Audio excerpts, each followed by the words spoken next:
સમાન વિદ્યુત ક્ષેત્રમાં વિદ્યુત ડાયપોલ પર લાગતું ટોર્ક. સમાન વિદ્યુત ક્ષેત્રમાં વિદ્યુત ડાયપોલ પર લાગતું ટોર્ક. હવે આમાં આવે શું સર? બહુ મસ્ત વસ્તુ આવે. જે આવે એમાં કોઈ મારે જોવું પડશે. સમાન વિદ્યુત ક્ષેત્રમાં વિદ્યુત ડાયપોલ પર લાગતું ટોર્ક. જોજો પહેલા આમાં આપણે સમાન વિદ્યુત ક્ષેત્ર દોરવું પડે. કેવું દીકરા? સમાન. બરાબર. જોજો, ધ્યાન આપજો. પહેલા આપણે શું દોરવું પડે? સમાન વિદ્યુત ક્ષેત્ર. એટલે આ રીતે આ સમાન વિદ્યુત ક્ષેત્ર દોરવું. જોજો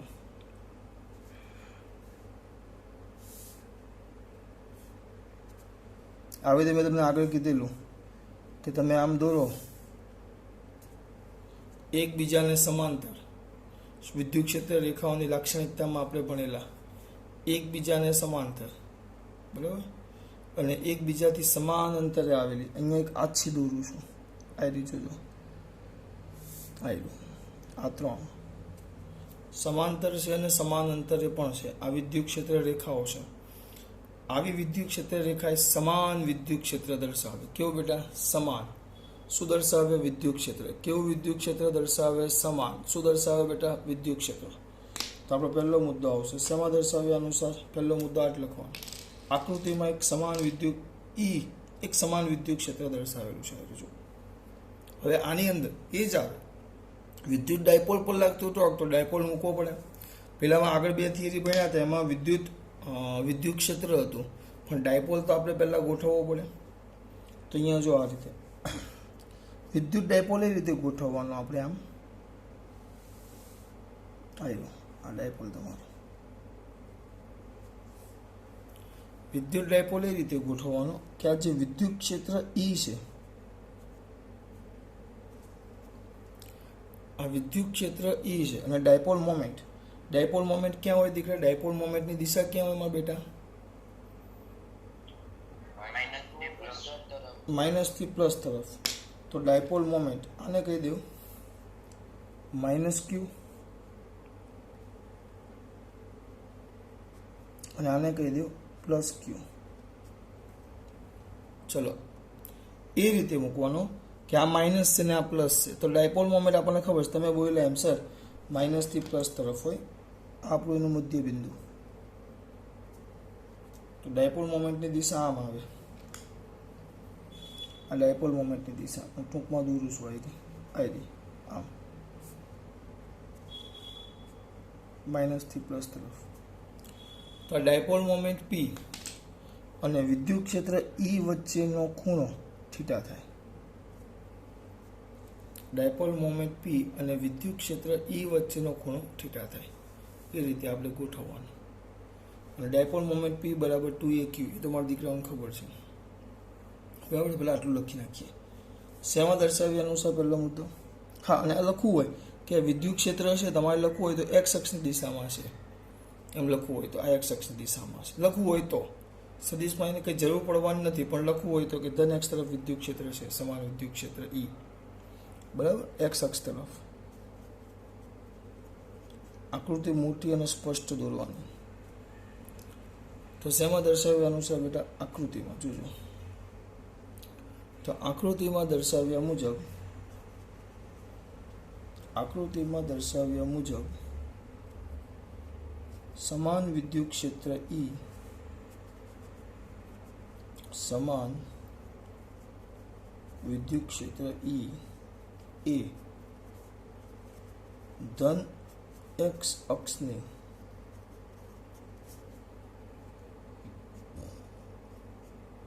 દિશામાં છે.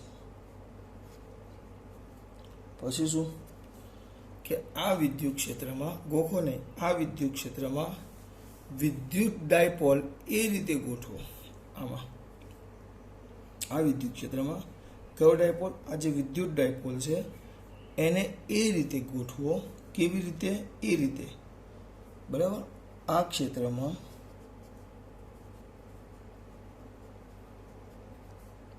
ક્ષેત્રમાં વિદ્યુત ડાયપોલને એ રીતે ગોઠવો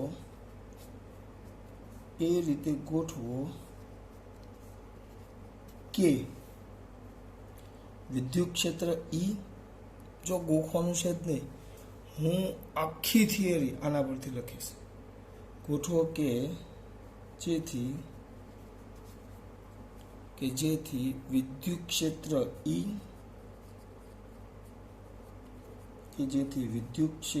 E અને વિદ્યુત ડાયપોલ મોમેન્ટ, ટૂંકમાં લખું છું મોમેન્ટ, P વચ્ચેનો ખૂણો કેટલો થાય? થીટા થાય.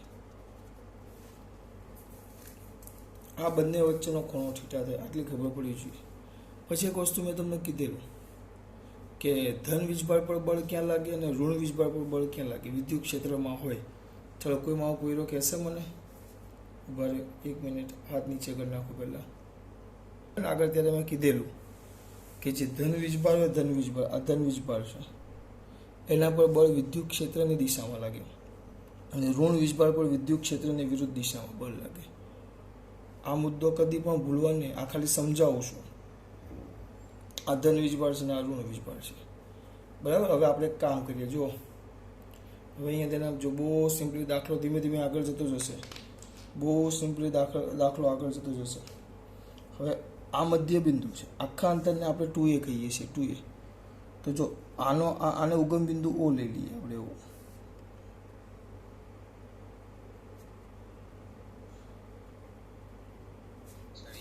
આ x અક્ષ લઈએ અને આ y અક્ષ લઈએ, બરાબર.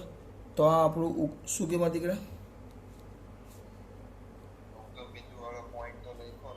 તો લખી નાખીને એમાં હું છું. ચાલ આ ઉગમ બિંદુઓ લઈ લઈએ,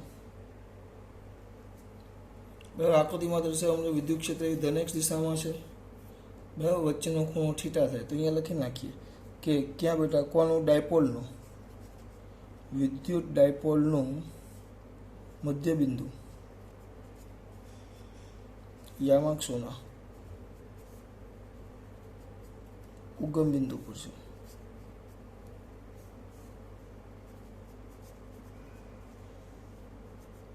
એટલે આમાં છે ને ગોખવાનું ન હોય બેટા. તમે બધા બોલો વિધાનો ગોખો. હું મારી જિંદગીમાં ગોખું નથી, કારણ કે યાદ જ ન રહે. તમે કેટલી વાર વાંચો એક ના એક વસ્તુ, મને નથી રહેતું.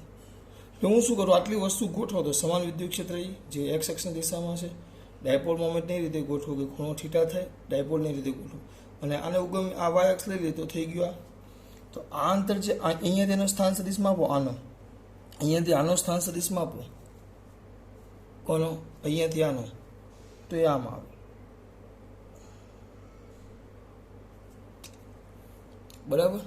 અને અહીંયાથી આનો સ્થાન સદિશ માપો તો આખું અંતર 2a હોય તો આ a થાય. તો આ માઇનસ એ કહી શકો તમે. માઇનસ એ કેમ માઇનસ એ કહેવાય? પેલા ને લખ્યું તો આ ઉપર જાય તો આ નીચે જાય છે અહીંયાથી પણ અહીંયાથી નથી દોરતો. બધું ગીચડો ન થાય એટલે આમ થોડુંક સાઈડમાં દોર્યું છે. બધું ગીચડો થઈ જશે. એટલે અહીંયા શું લખશું આપણે? પૂરા આવી ગયું બધું. હવે બધા પર બળ લખવાના છે. આ મેં તમને સમજાવેલું છે.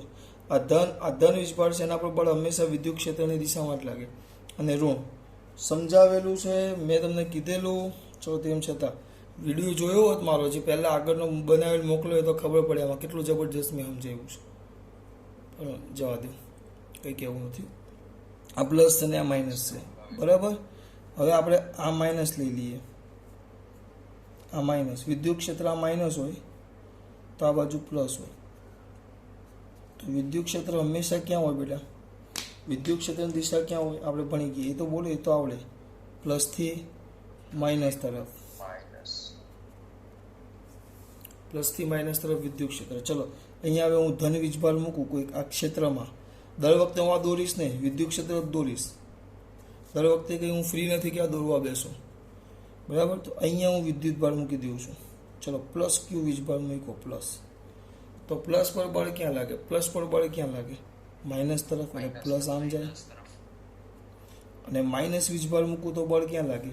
પ્લસ તરફ. આકર્ષણ બળ આ બાજુ લાગે. એટલે આપણે યાદ શું રાખવાનું મારા દીકરા? કે ધન વીજભાર પર બળ ક્યાં લાગે? આ ક્ષેત્રની દિશામાં હંમેશા યાદ રાખવાનું. અને ઋણ વીજભાર પર બળ ક્યાં લાગે? ક્ષેત્રની વિરુદ્ધ દિશામાં. ગમે ત્યારે ઊંઘમાંથી કોઈ પૂછે તો એમાં દીકરાઓને આવડવું જોઈએ કે ધન વીજભાર પર ક્ષેત્રની ક્યાં લાગે? દિશામાં. અને ઋણ વીજભાર પર ક્ષેત્રની વિરુદ્ધ દિશામાં. આ પરીક્ષામાં લખવાનું નથી, આ વધારાનું છે. મોટું બંધ રાખો બેટા, તમે ખબર પડે છે મારે સાંભળવાનું નથી. મોટું બંધ દરેકનું. આગળ હું અહીંયાથી રિમૂવ કરી નાખા. હવે હું પૂછું ત્યારે મને જવાબ જોઈએ. ચલો જો આવી ગયું. ખબર ન પડે તો પૂછો. ચલો આ થઈ ગયું વધારાનું, બરાબર. આ ખાલી યાદ રાખવા માટે છે મારા દીકરા, આને આપણે મોઢે નથી કરવાનું. આટલું થઈ ગયું. હવે એક વસ્તુ જુઓ, આ આપણે પેજ નંબર 53, હવે 54.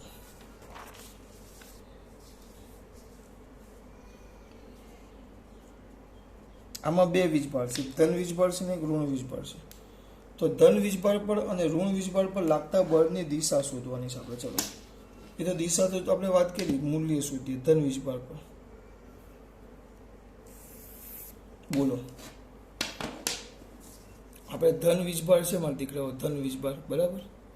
તો કોઈ મારો પૂરો કહેશે પ્લસ ક્યુ વીજભાર છે આપણી પાસે, પ્લસ ક્યુ પહેલો.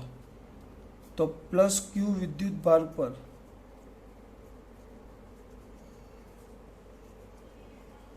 લાગતું વિદ્યુત બળ શું આવે? પ્લસ ક્યુ વિદ્યુત બળ પર લાગતું વિદ્યુત બળ. હવે બોલો, હાથ ઊંચો કરો. ચલો, પ્લસ ક્યુ વીજભાર ક્યુ છે, વિદ્યુત ક્ષેત્ર ઈ છે, તો લાગતું વિદ્યુત બળ જેને આપણે એફ પ્લસ કહી દઈએ, સદિશ સ્વરૂપે લખું છું. તો કેટલું આવે? હાથ ઊંચો કરો. ચલો, સિમ્પલ છે. ક્યુ અને વિદ્યુત ભાગ અને ક્ષેત્ર આપેલું છે, તો બળ કેટલું? બોલ કૃષ્ણા, જે પટેલ, બોલ જે પટેલ. ક્યુ વેક્ટર ઈ. બહુ મસ્ત. ખાલી એક વાર ખાલી જોયું હોય ને, ખાલી આપણે ભણી ગયા, આમાં કઈ અઘરું છે નહીં.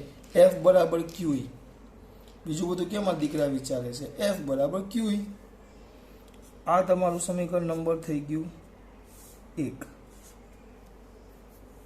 બરાબર. આ થઈ ગયું તમારું સમીકરણ નંબર 1. હવે મારા દીકરા બીજું મને કહેશે આમાં કઈ પ્રોબ્લેમ નથી. ચલો બીજું તો કયા બેટા? માઇનસ ક્યુ વિદ્યુત ભાર પર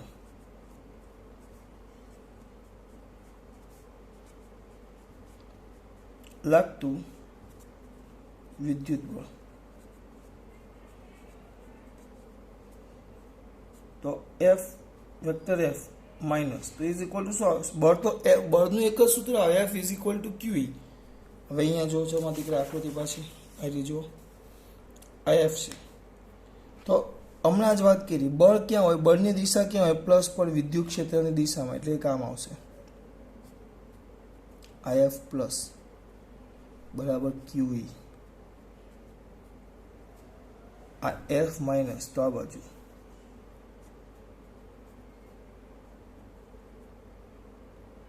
વિરુદ્ધ ક્યુની વિરુદ્ધ દિશામાં, તો ક્યુ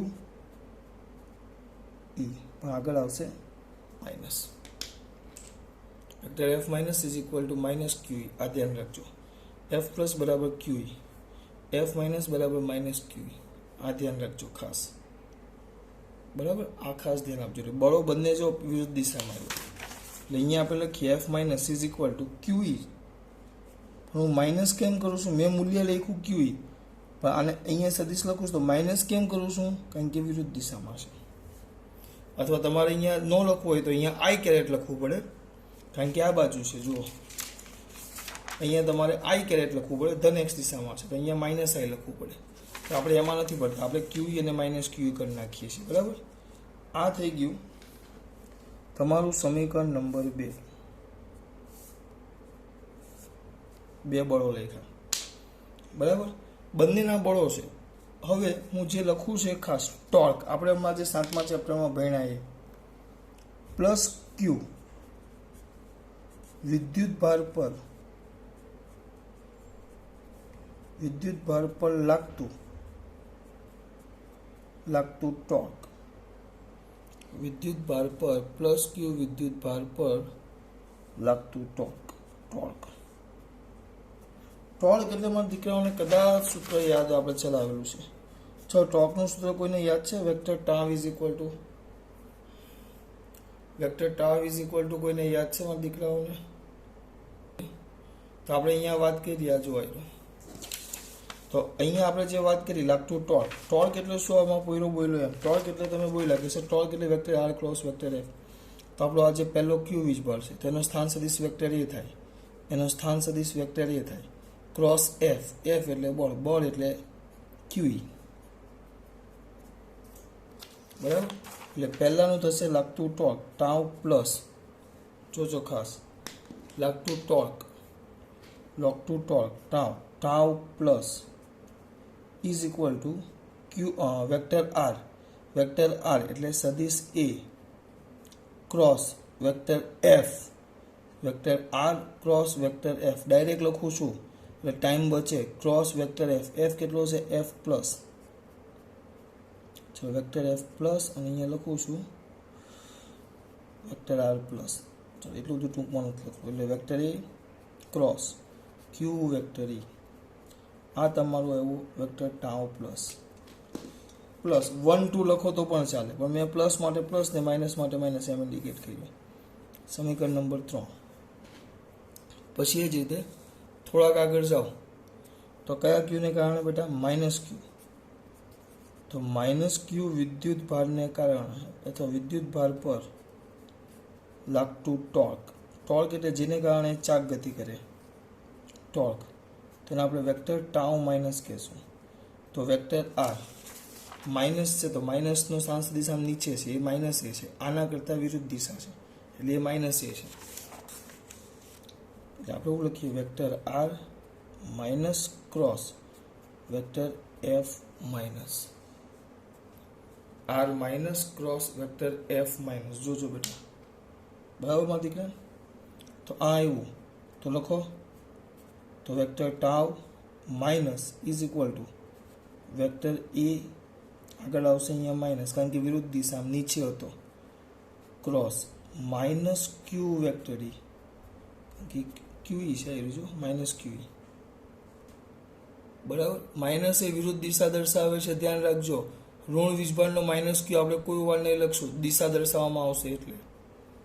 તો આના પરથી માઇનસ માઇનસ કાઢી નાખો, બરાબર. માઇનસ માઇનસ પ્લસ, તો tau minus is equal to vector a cross q vector E. આ તમારું આવી ગયું સમીકરણ નંબર 4. એટલે કે બંને વીજભાર પર ટોર્ક લાગે છે, બંને વીજભાર પર. તો આપણે હવે કુલ ટોર્ક લઈ લઈએ, કુલ ટોર્ક.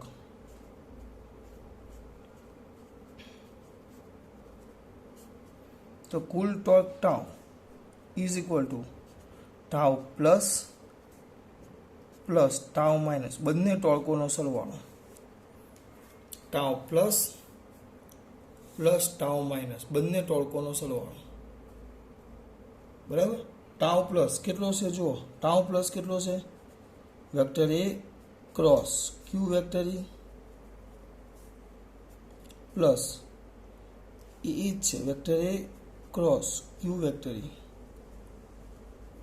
આ એક નહીં પણ બે વાર છે, તો અહીંયા આવશે બરાબર 2 vector a cross q vector ઈ. પણ 2 એક આ ક્યુને અહીંયા આ મૂલ્ય છે, મૂલ્ય છે એટલે આની હાથે રાખો કે આની હાથે રાખો, જવાબ એ જ થાય. સદિશ ગુણાકારમાં ફરક ન પડે, મૂલ્ય છે એટલે.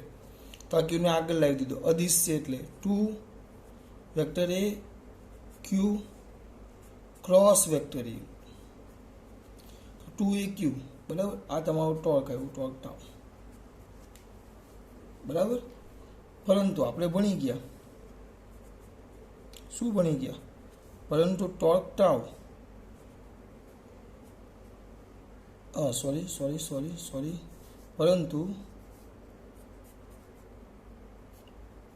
પરંતુ વિદ્યુત ડાયપોલ મોમેન્ટ વેક્ટર પી બરાબર 2 વેક્ટર એ ક્યુ હોવાથી, તો આપણે ભણી ગયા આગળ, હોવાથી આ સમીકરણ નંબર આપી દેવા 5. તો સમીકરણ 5 માં કિંમત મૂકીએ આપણે. સમીકરણ શેમાં બેટા? 5 માં.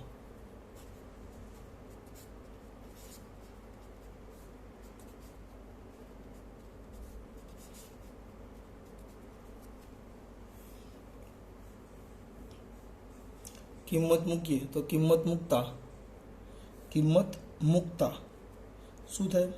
Torque now is equal to Q sorry આમ કેમ થાય છે? વેક્ટર પી ક્રોસ વેક્ટર ઈ.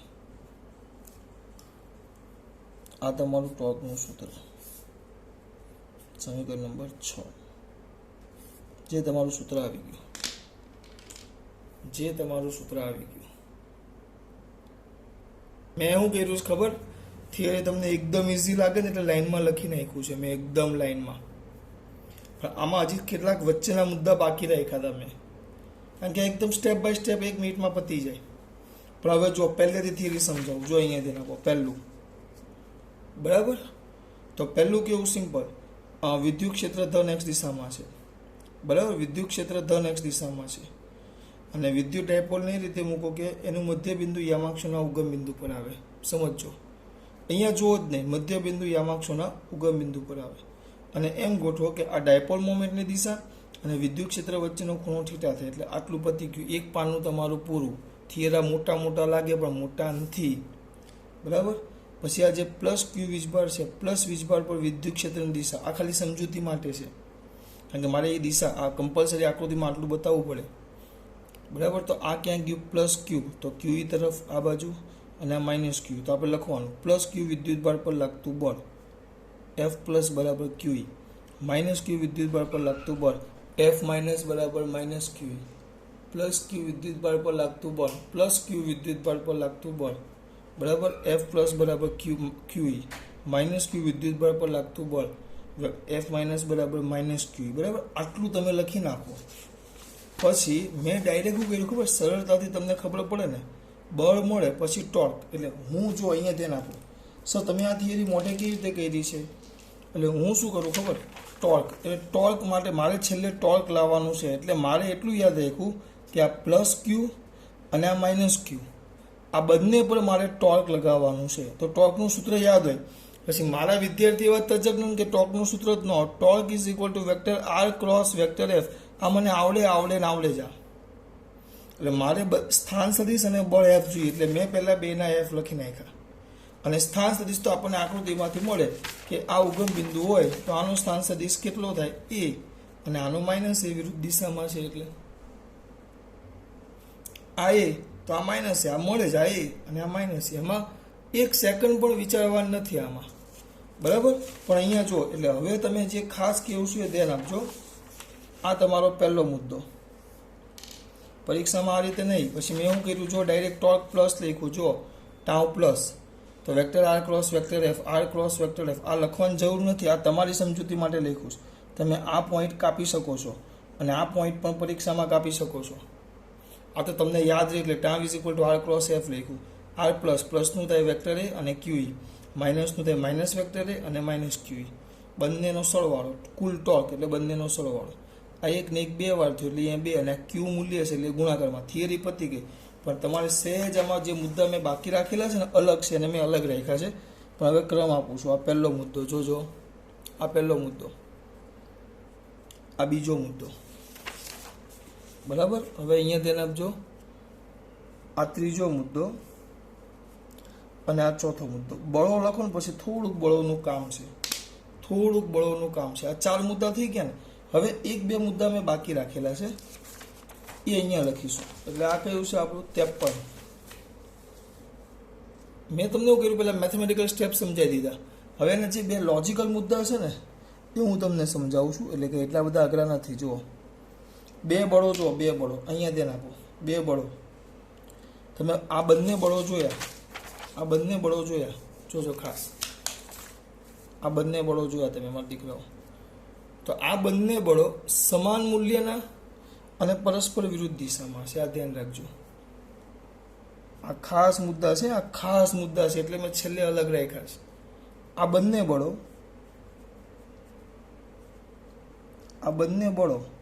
બંને એટલે એફ પ્લસ અને એફ માઇનસ. આ બંને બળો,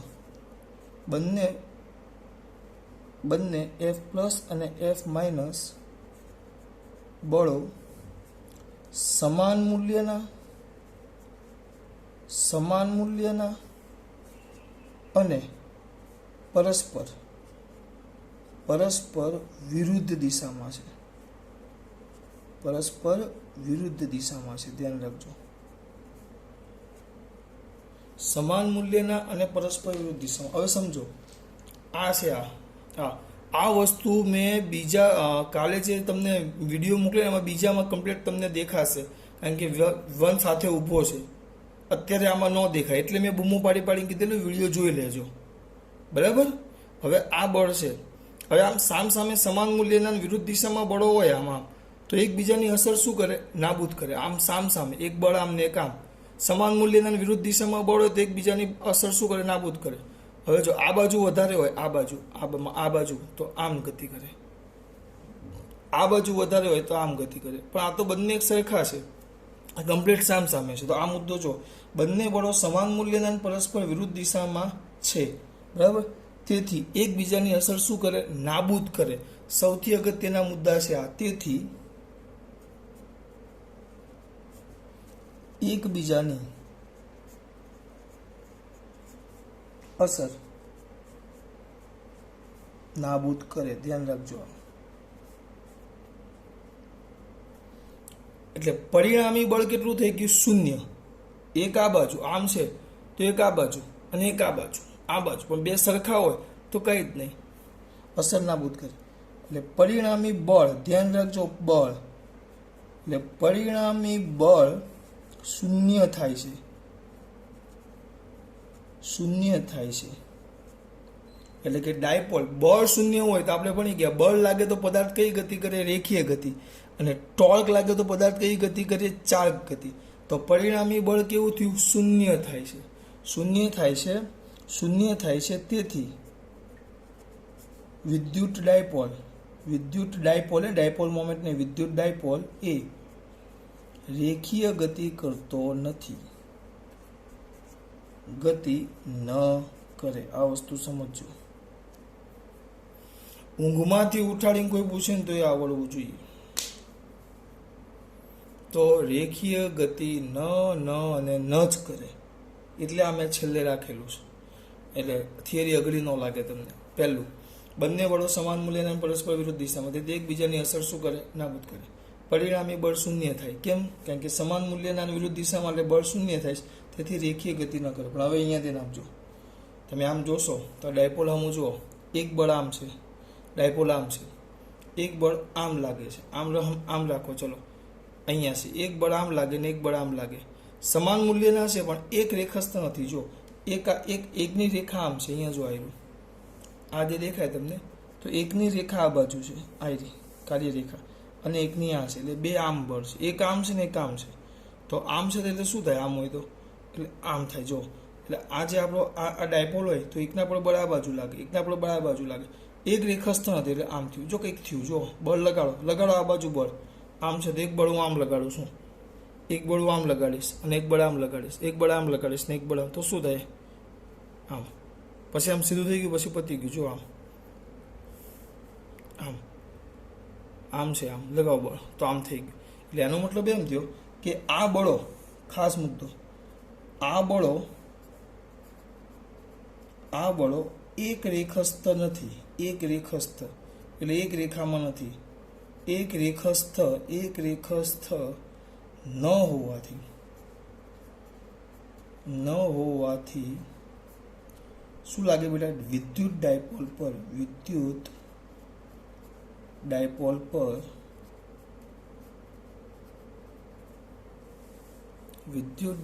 પર ટોર્ક લાગે. આ મુદ્દા સૌથી લાગેની જગ્યાએ ઊંધું લખાઈ ગયું, લખાઈ ગયું લાગે. બહુ જ અગત્યની વસ્તુ છે બેટા, બહુ જ અગત્યની. હા, એટલે હવે આપણે પેલા કેટલા નંબર આપેલા? પેલા 4. તો આ તમારો થયો 5મો, 6ઠો, 7મો મુદ્દો, બરાબર. 5, 6, 7, પછી આ લાઈનમાં 8, 9, પછી પૂરું કરી દેવાનું. આ 10મો લાઈનમાં એમ 4, પછી તમારે આ લખવાના. તો સર આ કેમ પછી લખ્યા? કારણ કે અલગ છે. વચ્ચે નાખते हैं તો થિયરી તમને પેલા મેથેમેટિકલ સ્ટેપ અઘરા લાગતા, હા પણ આ વચ્ચે કમ્પલસરી. અને આ એમસીક્યુ માટે આ મુદ્દા બહુ જ અગત્યના છે. અગત્યના એટલે બહુ જ અગત્યના છે, અગત્યના છે, મોઢે હોવા જ જોઈએ.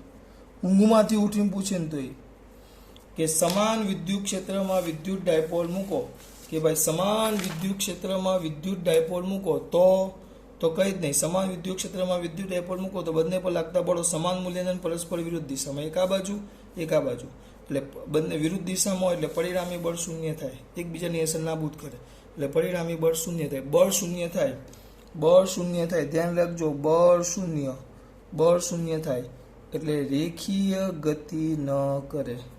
પણ એક રેખસ્થ બળો એક લાઇનમાં નથી, એક રેખસ્થ ન હોવાથી એના પર ટોર્ક લાગે. પછી તમે આ ટોર્કના સમીકરણ લખી શકો, ત્યાં સુધી નહીં. ટોર્ક લાગે એવું આપણે કહેવું પડે, પછી તમે આ ટોર્કના સમીકરણ લખી શકો, પછી તમે આ ઇક્વેશન વાપરી શકો. ટોર્ક લગાવવા માટે રાહ જોવાની. જો મારા દીકરાઓને ખબર પડી બેટા, એટલે શું કીધું બેટા, વસ્તુ કહેવાનું છે સર આવું. આ તમે જે બોલ્યા બળ યુગમાં, આ બળ યુગમાં એક રેખસ્થ ન હોવાથી વિદ્યુત ડાયપોલ પર ટોર્ક લાગે. જે આમાં લખવું હોય એક રેખસ્થ ન હોવાથી બળ યુગ્મ લાગે, એટલે બળ યુગ્મ લાગે એટલે વિદ્યુત ડાયપોલ પર ટોર્ક લાગે. સર બળ યુગ્મ એટલે શું, જો તમને સમજાવું. દાખલા તરીકે તમે આમ ગાડી ચલાવો છો, બાઇક, આ બાઇક ચલાવો છો, અથવા જો તમને 4 વ્હીલ ચલાવવા આપી દીધી છે, મેં તમને 4 વ્હીલ ચલાવવા આપી છે. આ 4 વ્હીલનું આમ ગોળ સ્ટીયરિંગ છે, ચલો અહીંયા દોરીએ આપણે. આ 4 વ્હીલનું ગોળ સ્ટીયરિંગ છે આનું. હવે આ સ્ટીયરિંગ પર બળ લાગે તો એકના પર બળ ક્યાં લાગશે, ઉપર. તો બીજાના પર બળ ક્યાં લાગે, નીચે. સ્ટીયરિંગ પર તમે આમ સ્ટીયરિંગ હોય તો આમ પકડેલું હોય તો આમ જ લગાવો, આમ લગાવો, કે આમ લગાવો, આમ લગાવો ના સર, ક્યાં એક બળ આમ ઉપર ને એક બળ નીચે, આમ. તો આ જો આ થઈ ગયું. એમ જો બળો લાગે છે સમાન મૂલ્યના પરસ્પર વિરુદ્ધ દિશામાં, એટલે આમ જુઓ. એટલે પણ એક રેખસ્થ નથી, એક ઉપર લાગે છે તો એક નીચે લાગે છે, એક રેખસ્થ નથી, એક ઉપર લાગે છે તો એક નીચે લાગે છે. જો આ વસ્તુ સમજો બેટા, બહુ જ મસ્ત વસ્તુ છે. એક ઉપર ને એક નીચે, આમ જો. એટલે આ કહેવાય બળ યુગ્મ, બે બળોનું યુગ્મ, જોડકું એમ. પણ એક રેખસ્થ ન હોય અને એને કારણે આ એટલે સ્ટીયરિંગ ગોળ ફરે છે. અગર સ્ટીયરિંગ ઉપર બે બળો આમ સીધા આમ ઉપર લગાડો તો કાંઈ ન થાય, બે બળ સીધા આમ નીચે લગાડો તો કાંઈ ન થાય. એક ઉપર ને એક કમ્પલસરી નીચે. અમુક કહેશે હું તો એક હાથે ચલાવું છું, એ વાત જ નહીં હશે. પાછા આપણે એક હાથે ગાડીની વાત નથી કરતા, આપણે ખાલી આ સમજો. એટલે એ વસ્તુ અહીંયા છે, આ વસ્તુ અહીંયા થયું. એટલે સ્ટીયરિંગ જેમ ફરે એમાં ડાયપોલ ફરે. બસ જો હું ફટાફટ તમને એકવાર મોઢે કરાવી દઉં છું, એક જ મિનિટ આપો મને. પહેલાં શું કીધું આપણે, સમાન વિદ્યુત ક્ષેત્રમાં વિદ્યુત ડાયપોલ પર લાગતું ટોર્ક. તો સમાન વિદ્યુત ક્ષેત્ર ધન x દિશામાં છે, તેમાં વિદ્યુત ડાયપોલ એમાં હું કર્યું, પછી ઉગમ બિંદુ, આ ઉગમ બિંદુ છે બરાબર. ડાયપોલનું મધ્ય બિંદુ ઉગમ બિંદુ પર છે. પછી ડાયપોલને એ રીતે ગોઠવો કે ડાયપોલ મોમેન્ટ અને વિદ્યુત ક્ષેત્ર વચ્ચેનો ખૂણો કેટલો થાય, થીટા. ડાયપોલ મોમેન્ટ અને વિદ્યુત બરાબર ખૂણો કેટલો થાય, થીટા. પછી પ્લસ ક્યુ વીજભાર પર લાગતું બળ વેક્ટર એફ પ્લસ બરાબર ક્યુ, માઇનસ ક્યુ વીજભાર પર લાગતું બળ F minus is equal to minus q બરાબર. આ બંને બળો સમાન મૂલ્યના પરસ્પર વિરુદ્ધ દિશામાં હોવાથી, બરાબર, વિરુદ્ધ દિશામાં હોવાથી. હવે ચોથો મુદ્દો પછીનો, એકબીજાની અસર શું કરે છે બેટા, નાબૂદ કરે છે. એટલે પરિણામી બળ 0, એટલે રેખીય ગતિ ન કરે. હા પણ બંને બળો એક રેખસ્થ નથી, એટલે બળ યુગ્મલ છે, એના કારણે એના પર ટોર્ક લાગે, અહીંયા લાગે, ગતિ કરે. એટલે એક રેખસ્થ ન હોવાથી અહીંયા સાઈડમાં લખી નાખું છું, બળ યુગ્મલ રચે, બળ યુગ્મ રચાય, જેથી વિદ્યુત ડાયપોલ પર ટોર્ક લાગે. આ પતી ગયું. પછી ટોર્કનું સૂત્ર. ચલો ટોર્કનું સૂત્ર માં દીકરા, સર હવે ખબર પડી ગઈ, કેટલી વાર મોઢે જોઈએ, અગત્યનું છે આ ટોર્કનું સૂત્ર. તો મારા દીકરા ટોર્ક માટે લખે તો શું લખે, ટોર્ક માટે લખવું હોય તો torque tau plus is equal two આ આવે ને, vector a cross q vector E, tau minus is equal to vector minus A cross minus q E, minus minus plus એટલે વેક્ટર એ ક્રોસ ક્યુ ઈ, એટલે બેનો સરવાળો 2 વાર અને આ 2 ક્યુ થઈ ગયું. Vector tau is equal to p cross vector E. આ મુદ્દા કદી પણ ભૂલાવા ન જોઈએ. હવે આ torque tau is equal to vector p cross vector E છે. હવે એક મિનિટ, હવે આપણી પાસે ટોર્ક છે, જો અહીંયા ધ્યાન. તો આ જે આપણે ભણ્યા તેના પર તેના કેસ જોઈએ. અહીંયા ખાસ કિસ્સા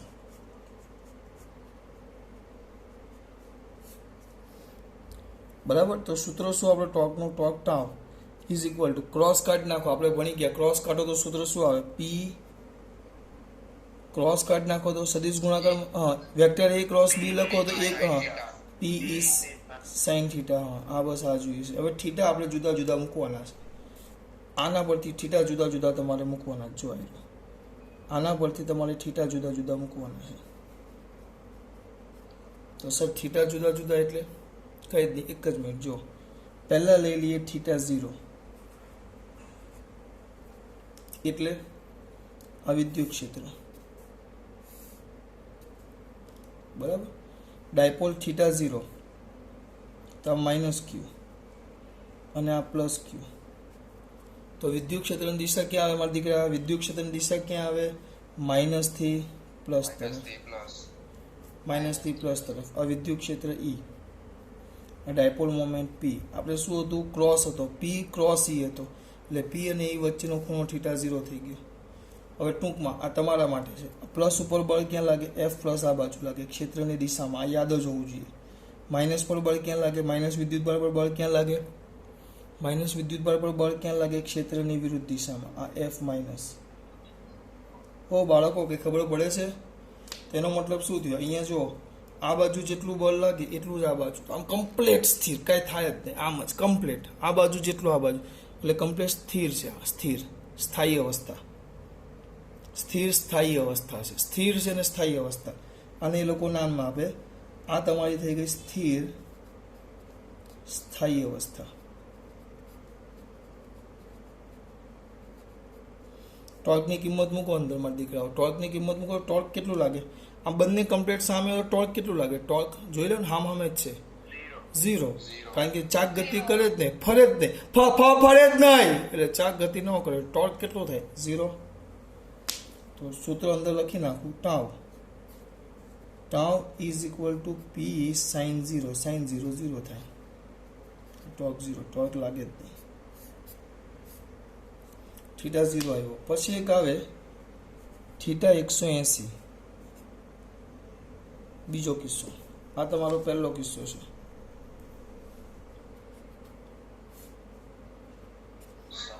આ કેસ બીજો છે. આ સમાંતર છે. આ જોવા જાવ તો આને કેવું હોય? તમે પોયરો બોલો એના પરથી શબ્દ વાપરવો હોય તો આ સમાંતર કહેવાય. તો થીટા તમે કેટલા લેખા? 180 લેખા તો એ પ્રતિ સમાંતર થાય. પ્રતિ સમાંતર થાય. આવો શબ્દ બોલો, વાંધો નહીં, વચ્ચે નહીં, પણ હું બોલું ભણાવું ત્યારે નહીં બેટા. આ સમાંતર ને આ પ્રતિ સમાંતર. તો હવે આમાં કેવું થાય? જુઓ, આમાં કેવું થાય? આ વિદ્યુત ક્ષેત્ર છે.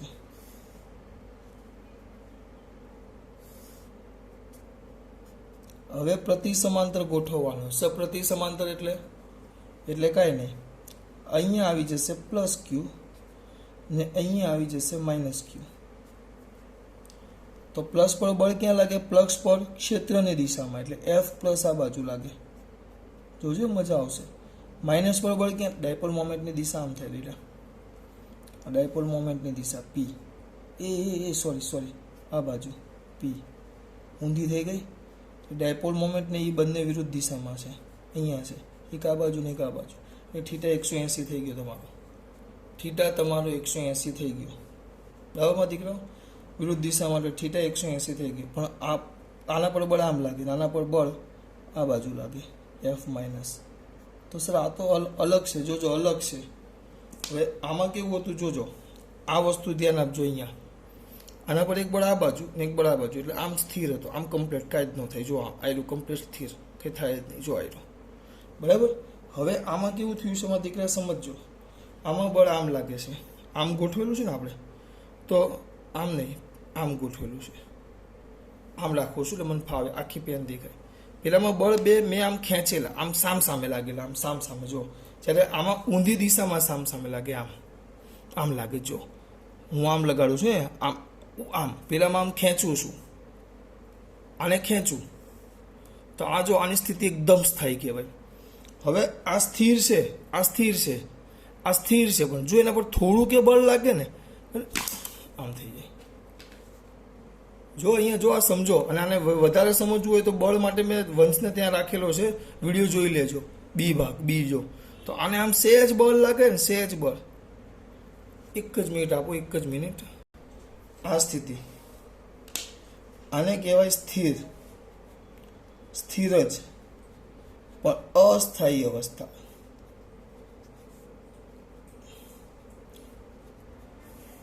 ટોર્કની કિંમત મૂકો આમાં, ટોર્કમાં દીકરાઓ.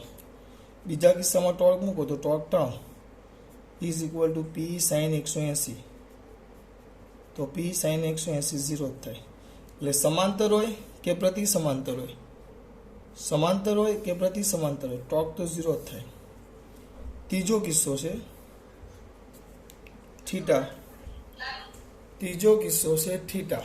જોજો, એક મિનિટ બેટા, 90 લઈ લ્યો.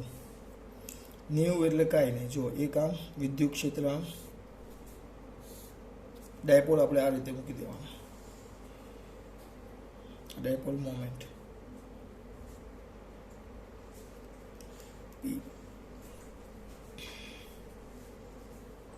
આ બંને એકબીજાને લંબ થઈ ગયા. આ પ્લસ લઈ લ્યો, આ પ્લસ ક્યુ, આ માઇનસ ક્યુ. બરાબર. તો પ્લસ પર બળ ક્યાં લાગે? આના પર આ બાજુ લાગશે, વિદ્યુત ક્ષેત્રની દિશામાં. માઇનસ પર બળ આ બાજુ, વિદ્યુત ક્ષેત્રની વિરુદ્ધ દિશામાં. આ પ્લસ અને આ માઇનસ. તો હવે આમ હોય, આમ એક આમ છે ને એક આમ છે, આમ ફાક તરત ફરે એટલે ટોર્ક મહત્તમ લાગે. ટોર્ક મહત્તમ આમાં સ્થાયી અસ્થાયી ન આવે. આ સ્થિર સ્થાયી, આ સ્થિર અસ્થાયી. થીટા 180 હોય. આમાં આપણે ખાલી કિંમત મૂકી દો, tau T is equal to P sine 90. Sine 91 એટલે ટાઉ થઈ જાય પીઈ પૂરું. ટૂંકમાં આ જે ભાગ છે મેક્સિમમ થાય. બરાબર. તમારે આ તો બધું હું આકૃતિ એક પણ દોરવાનું નથી. તમારે તો થીટા ખાસ કિસ્સા tau is equal to P sine theta 0, તો થીટા 0 કે 180 ટોર્ક 0 થાય. થીટા 90 તો ટોર્ક મહત્તમ પી થાય. પૂરું આટલું જ લખવાનું છે. હા, આ સ્થાયી અવસ્થા અને સ્થિર અસ્થાયી એ તમને સમજાવું. ચલો વંશ અહીંયા મારા હાથ ઉપર મારજો. જો અહીંયા આ બે બાજુ એને ખેંચું છું. જો એક બળામ ને એક બળામ એટલે આ કિસ્સો આવ્યો. જો એક બળા બાજુ ને એક બળા બાજુ એટલે કમ્પ્લીટ આ કિસ્સો આવ્યો. ચલ મારા હાથ ઉપર જો ઉપર માર. ચલ કાંઈ ન થાય, ડાયપોલને કંઈ જ નહીં થાય. કેમ? આ સ્થાયી છે. જો થોડુંક ધીમેથી માર ભાઈ, ગુસ્સો નહીં કાઢ બાપા પર, માર થોડુંક. હા, તો આ સ્થાયી અવસ્થા. જરા મારવાની ઈચ્છા ખરા? જો આવી ગઈ. જો આવતા રાત જોવે તમારે છે. તમારે ભાઈ કોઈને આવું છે? હાથ ઊંચો કરો તો. હાથ સાફ કરવા કેટલા ને આવું છે? આ તો ઓછા થયા. સારું કહેવાય. લે ચલો હવે એના જગ્યાએ અહીંયા જુઓ બેટા, આના પર કેવું હતું? આમ લાગતું બળ. આમ જો, આમ મારતો વંશ, અહીંયા માર, અહીંયા જો તો સ્થાયી જ છે. એના જગ્યાએ બળ આમાં સામે લાગે, સામે ખેંચાય નહીં, દબાય. તો આમ જોજો હવે. જો અત્યારે સ્થિર દેખાય છે, લગાડો વંશ બળ, પણ અસ્થાયી છે. જુઓ આમ લગાડો એટલે આખું દેખાય. સ્થિર દેખાય છે, માર બેટા ઉપર. સ્થિર દેખાય છે, માર બેટા, પણ અસ્થાયી છે એમ. ચલો આ વસ્તુમાં ખબર પડી મારા દીકરાઓ? હાથ ઊંચો કરો તો બેટા. ખાસ વાત. જય શ્રી કૃષ્ણ.